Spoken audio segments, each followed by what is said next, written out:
alaikum wa rahmatullahi wa barakatuh. Paix et bénédiction à vous tous.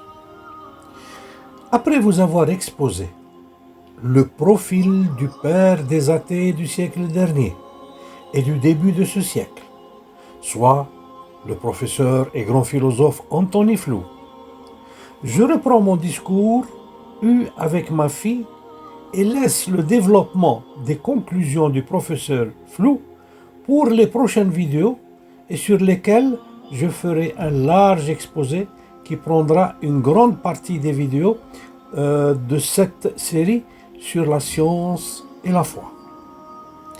Ma fille, en tant que musulmane, coraniste comme son père bien sûr, est grande acharnée sur les discussions sur l'islam coranique.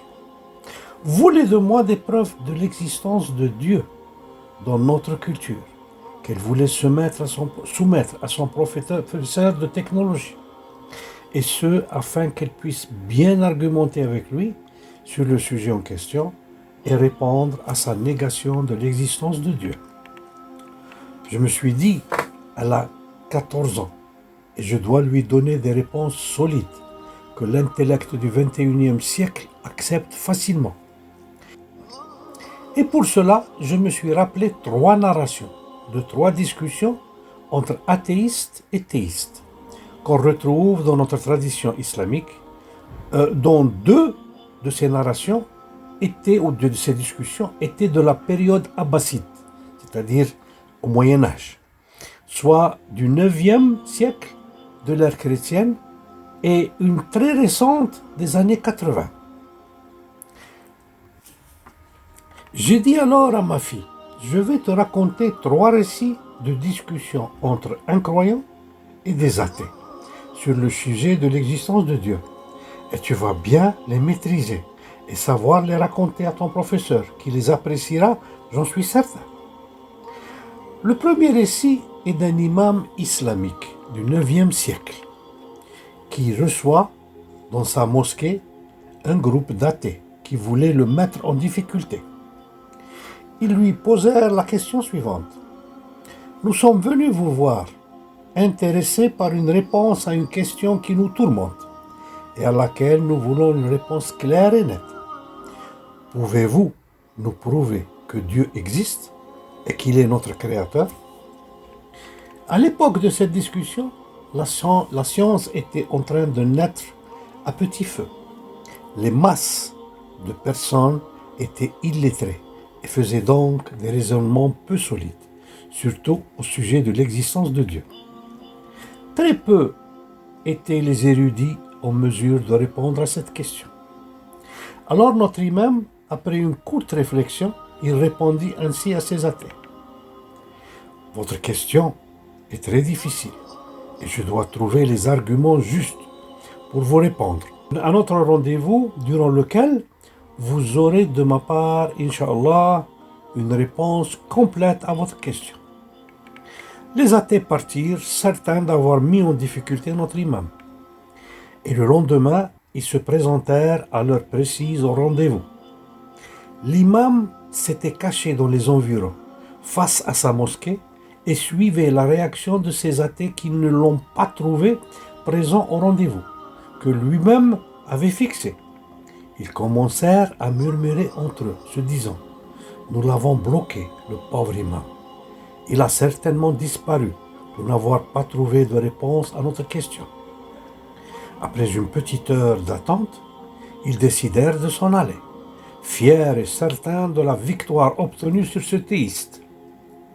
En sortant de la mosquée, l'imam les observa de loin et s'est mis à courir vers eux en criant « Attendez, attendez! Je suis désolé pour mon retard car je viens de subir un miracle auquel vous n'allez pas y croire. Si vous me connaissez bien, comme tous les gens de la région me connaissent, je n'ai jamais fait manquer ma parole à personne. Quand je promets, j'exécute. Mais hélas, j'habite dans l'autre rive du fleuve l'Euphrate. C'était à Bagdad. Et pour venir ici, je prends toujours le ferry. Et comme d'habitude, je me suis présenté à l'heure pour venir à notre rendez-vous. Mais, hélas, je n'ai trouvé aucun ferry sur l'autre rive. J'étais vraiment surpris, car cela n'est jamais arrivé auparavant. Le port était désert et il n'y avait que moi sur place. Et dans l'espoir de voir quelqu'un arriver, je me suis mis au bord de l'eau à méditer et à prier Dieu de trouver une solution rapide et ne pas me faire passer pour quelqu'un qui a fui la discussion avec des athées comme vous. Et d'un seul coup, un peu plus loin, sur les eaux du fleuve, j'ai constaté des troncs d'arbres flotter sur l'eau. Et sans que personne ne les réunisse, ils se sont rapprochés entre eux et se sont assemblés, et soudain, je vois le début de la formation d'un petit bateau, comme si c'était des anges invisibles qui le construisaient. Et une fois le petit bateau terminé, sans qu'aucun matelot le conduise, il s'est approché du côté de ma rive et j'y suis monté dessus, comme si quelqu'un m'y a fait monter. J'étais très ébloui et très ému. Et une fois arrivé sur la rive qui me porte à ma mosquée, j'ai couru dans l'espoir de vous trouver encore ici. Et voilà pourquoi je suis tout essoufflé et en retard. Les athées écoutaient l'imam en se regardant entre eux, étonnés d'entendre son récit qui leur a donné plein de doutes sur sa santé mentale, et lui dirent: « Nous pensons, monsieur l'imam, que vous êtes malade. Il faudrait mieux pour vous que vous vous faites soigner. » L'imam leur répliqua alors: « Moi, malade mental, parce que je vous ai raconté le miracle de la naissance par hasard d'un simple petit bateau et vous ne me croyez pas. Et vous qui êtes venus ici me défier sur l'existence de Dieu qui a créé tout notre univers, que vous considérez qu'il s'est formé par hasard tout seul et vous considérez avoir des intellects sains. C'est moi qui est celui qui a des troubles psychiatriques pour avoir dit d'avoir vu un simple petit ferré se former seul, ou c'est vous, les malades mentaux qui considèrent tout cet univers avec toute sa complexité et toute son immensité et toute son organisation extraordinaire comme s'étant autoconstruit par hasard. Ah, quel monde de fou, a-t-il dit, et puis il rentra dans sa mosquée en délaissant ses athées provocateurs.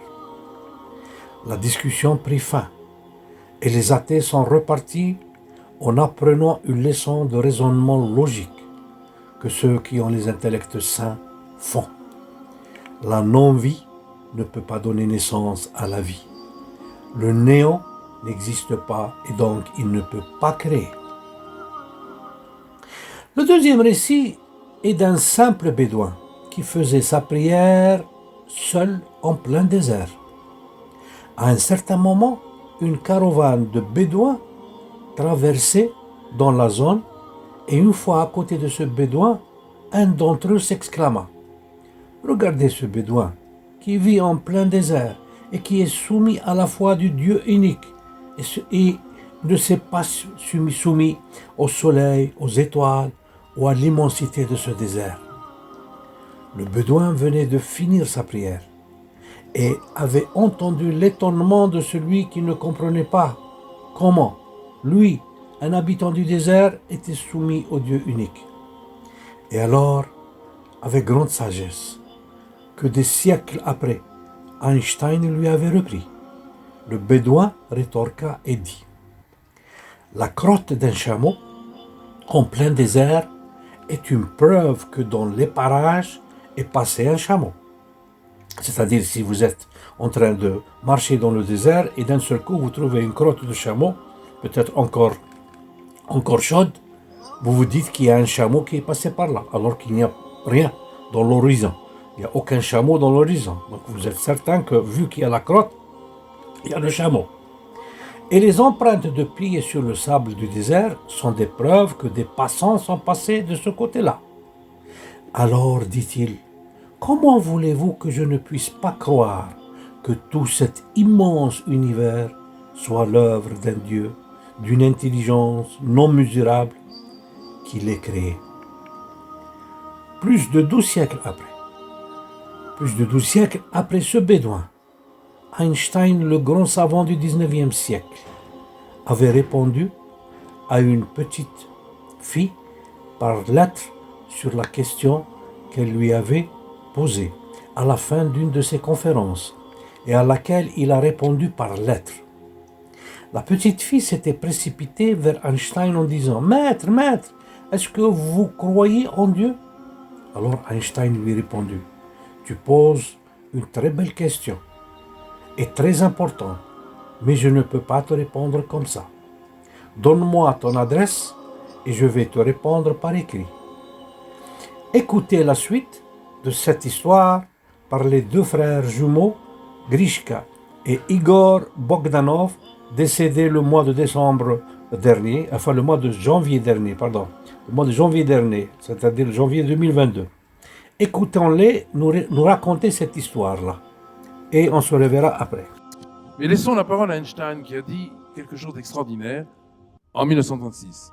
Et Igor va venir me rejoindre pour que nous puissions le dire à deux voix. Ce sera encore plus convaincant. Donc, nous sommes en 1936 à Princeton. Princeton, qui, comme vous le savez, est la plus belle université, la plus grande université à cette époque, et elle le reste encore aujourd'hui. Einstein, depuis 1933, était dans cette université.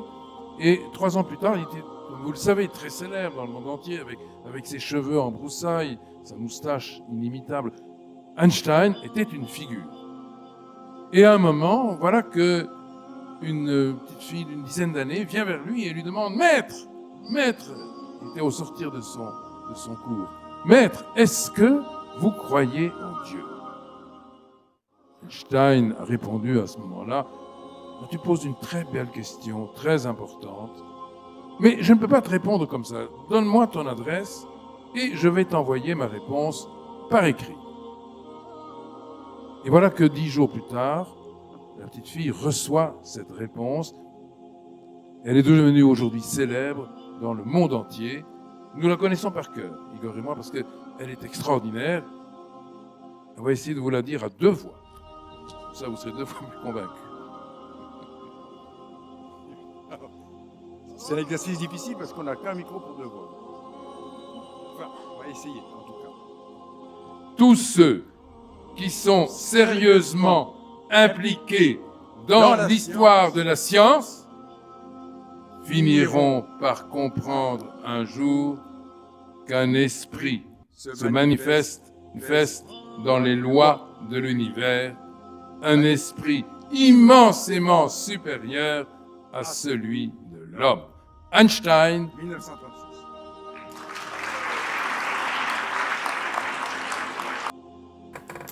Venons maintenant à la 3e discussion qui est plus récente encore, c'est-à-dire en 1985, et qui s'est déroulée entre un érudit de la théologie islamique, médecin de par ses études, et un savant physicien suisse dont je ne rappelle pas le nom. Le sujet de leur discussion était le même que celui des 2 discussions précédentes. L'érudit musulman était Cheikh Abdelmajid Zindani du Yémen et le savant était suisse. Ils ont entamé la discussion sur le fait que parmi les caractéristiques de cet esprit défini par Einstein immensément supérieur à l'homme et appelé évidemment Allah par notre cheikh, se trouve, parmi ces caractéristiques, se trouve celle qu'il est bien informé de toutes choses dans l'univers. Cheikh Zindani a entamé la discussion en posant cette question à son interlocuteur, le savant suisse. Et il lui dit « Celui qui a fait en sorte que ta moitié se trouvait dans ton père et que l'autre moitié se trouvait dans ta mère, c'est-à-dire les 23 chromosomes, savait-il que les 2 moitiés allaient se ressembler et que tu serais venu, toi, comme être humain parfaitement constitué ? Et que celui qui a préparé cette moitié dans ton père, savait-il qu'il y avait une autre moitié auprès de ta mère et que leur union donnait naissance à un être humain parfaitement constitué ? Il savait ou il ne savait pas cela ? Le Suisse répondit sectement, non, il ne savait pas. Et savez-vous pourquoi il ne reconnaissait pas qu'il savait? Parce que s'il disait il savait, la théorie du hasard ou de la nature créatrice tomberait. Cheikh Zindani poursuivit son débat en disant « Celui qui t'a formé dans le ventre de ta mère, avec des yeux qui ne voient pas dans l'obscurité de l'utérus, savait que tu allais sortir du ventre de ta mère pour venir dans ce monde où tu aurais utilisé tes yeux et dans lequel la lumière existe ?» Le savant suif répondit sans la moindre réflexion. Non, il ne savait pas. S'il disait il savait alors, il devenait créationniste et croirait à l'existence de Dieu. Cheikh Zindani poursuivit encore son raisonnement en disant au savant suisse « Quand tu étais dans le ventre de ta mère, tu étais nourri à travers le cordon ombilical. Et quand tu es sorti du ventre de ta mère, le cordon ombilical a été coupé et ta bouche était déjà prête, ainsi que ton estomac et une nouvelle voie pour l'écoulement de la nourriture que celui qui t'a constitué dans le ventre de ta mère a prévu, afin que lorsque tu sortiras de suite du ventre de ta mère, tu t'adapterais à la nouvelle façon de te nourrir. Celui qui t'a préparé ainsi savait que tu allais sortir du ventre de ta mère et que tu aurais utilisé ces nouveaux moyens de nutrition au lieu du cordon ombilical qui t'aurait maintenu dépendant en tout de ta mère, c'est-à-dire qu'il t'aurait maintenu dépendant en tout de ta mère s'il n'y avait pas ce nouveau système. Donc celui qui t'a préparé de cette manière dans le ventre de ta maman savait que tu n'aurais plus eu besoin du cordon ombilical et que tu serais sorti dehors et alors il t'a préparé pour la vie de dehors qui n'était pas adaptable à celle du ventre de ta mère. Alors, celui qui t'a préparé physiquement à ce nouveau monde et avec ces nouveaux moyens de nutrition savait ou non ce que tu allais devenir et de quoi tu aurais eu besoin. Le savait-il ou non avant que tu sois sorti du ventre de ta mère? Le savant suisse a répondu non, il ne le savait pas. Alors Cheikh Zindani a dit quand j'ai constaté qu'il continuait à nier l'évidence, je me suis dit qu'il faudrait maintenant que je l'attire par l'heure dans ma discussion. C'est-à-dire que je le porte vers une contradiction. Et alors, je lui ai dit, les astronautes portent-ils un habillement comme nous? Le savant suisse répondit, non, leur habillement est différent de notre habillement. Et alors, pourquoi ont-ils un habillement différent du nôtre? Cheikh Zindani l'a interrogé. Il répondit, parce qu'ils se rendent dans une ambiance différente de la nôtre sur Terre. Et ils ont besoin que leur habillement soit conforme à l'ambiance où ils vont aller. La température là-bas est différente de celle d'ici. Et le froid et la pression aussi. Il n'y a ni air ni gravité. Et c'est pour cela que leur habillement doit être adapté à l'ambiance de l'espace hors de notre atmosphère. Alors, Cheikh Zindani lui posa encore une question en disant « Sais-tu qui leur a fabriqué cet habillement ?» Il a dit, le Suisse a répondu « Qui ?» Il lui demanda alors « Si je te disais que leur habillement a été fabriqué par un cordonnier à Sanaa, au Yémen, me croirais-tu » Le Suisse en souriant répondit négativement « Non, je n'y crois pas. » « Et pourquoi tu n'y crois pas ?» Il a répondu « Parce que cet habillement doit être fabriqué par des scientifiques qui connaissent bien l'ambiance spatiale dans laquelle vont se rendre les astronautes. » « Vous êtes sûr de cela ?» lui demanda Cheikh Zindani. « Ce sont des savants scientifiques ?»« Oui, certainement. Ils sont des savants, des scientifiques. et ils ont étudié l'ambiance spatiale avant d'envoyer des êtres humains, car ils ont fait plusieurs envois d'animaux dans l'espace pour effectuer leur expérience et pour connaître exactement quelles sont les conditions de vie dans l'espace, répondit le savant de Suisse. Et alors, Cheikh Zindani lui retorqua. Celui qui a fait que dans le ventre de ta mère, tu recevais l'air nécessaire pour ta survie à travers le cordon ombilical et t'a préparé avec des poumons qui te serviraient pour respirer une fois sorti du ventre de ta mère et qui te permettent de respirer l'air externe au ventre de ta mère et à la expirer après l'avoir privé d'oxygène. Savait-il que tu allais avoir besoin de tes poumons pour vivre dans une ambiance différente de celle du ventre de ta mère? À ce point, notre savant scientifique se rend. Il lève les mains, car stupéfait par les questions percutantes que lui a posées notre cheikh, il répondit « Oui, vous avez raison. » Il savait son nom sans ombre d'un doute. Et alors, il demanda au cheikh de lui réécrire toutes les questions qu'il lui a posées depuis le début. Oui, mes chers amis, Allah est celui qui sait, et il nous l'a démontré dans son livre, comme nous allons le voir durant toutes les vidéos futures sur ce thème de la science et la foi. Il nous a dit clairement dans son sacré livre, le Coran, contenant sa parole, il nous a dit ce qui suit. Coran chapitre 58, verset 7. Ne vois-tu pas qu'Allah sait ce qui est dans les cieux et sur la terre? Pas de conversation secrète entre trois sans qu'il ne soit leur quatrième, ni entre cinq sans qu'il ne soit leur sixième, ni moins ni plus que cela sans qu'il ne soit avec eux, là où ils se trouvent. Ensuite, il les informera au jour de la résurrection de ce qu'ils faisaient, car Allah est omniscient.